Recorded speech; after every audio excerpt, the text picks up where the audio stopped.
টুটুল আর বুটুল ছিল দুই অলস বন্ধু। তাদের অলসতার জন্য গ্রামের সবাই বলতো এরা অলসতার রাজা। তারা সারাদিন ছায়ায় শুয়ে আর বসে গল্প করত আর ভাবত কিভাবে কোনো কাজ না করেও আরাম করা যায়। একদিন গ্রামে এক খবর এলো, পাহাড়ের ওপারে একটা গাছ আছে, যেই গাছটি সোনার ফল দেয়, আর যে নাকি সেই গাছের ফল পাবে তার জীবনে আর কোনো অভাব থাকবে না।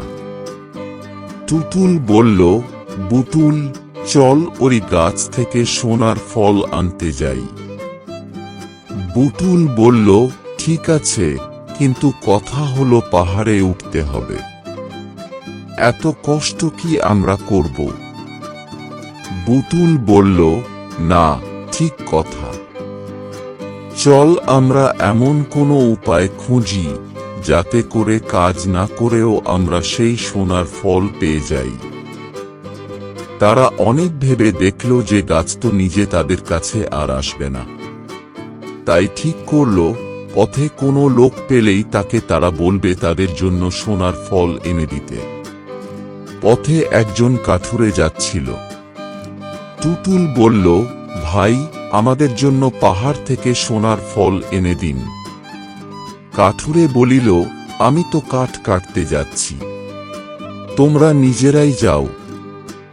বুটুল বলল, তাহলে আমাদের জন্য শুধু একটা কাঠের গাড়ি বানিয়ে দিন, যাতে আমরা আরাম করে গাছের কাছে যেতে পারি। কাঠুরে হেসে বলল, গাড়ি বানানো তো মজার ব্যাপার নয়, নিজে পরিশ্রম না করলে কোনো ফলই পাওয়া যায় না। তারা লজ্জা পেল আর ঠিক করল বাড়ি ফিরে গিয়ে এখন তারা বিশ্রাম নেবে। একদিন গাছ নিজেই ফল নিয়ে তাদের বাড়িতে এসে হাজির হবে। এদিকে গ্রামের অন্য এক যুবক রামু পাহাড়ে গিয়ে গাছ থেকে সোনার ফল নিয়ে এলো এবং ধনী হয়ে গেল।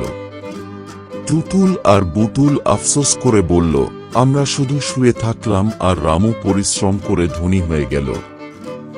সেদিন তারা বুঝল যে পরিশ্রম ছাড়া জীবনে কিছুই অর্জন করা যায় না। মূল কথা, পরিশ্রমই জীবনের সাফল্যের চাবিকাঠি। অলসরা শুধু স্বপ্ন দেখতে পারে, কিন্তু যারা কাজ করে তারাই তা বাস্তবে রূপ দেয়।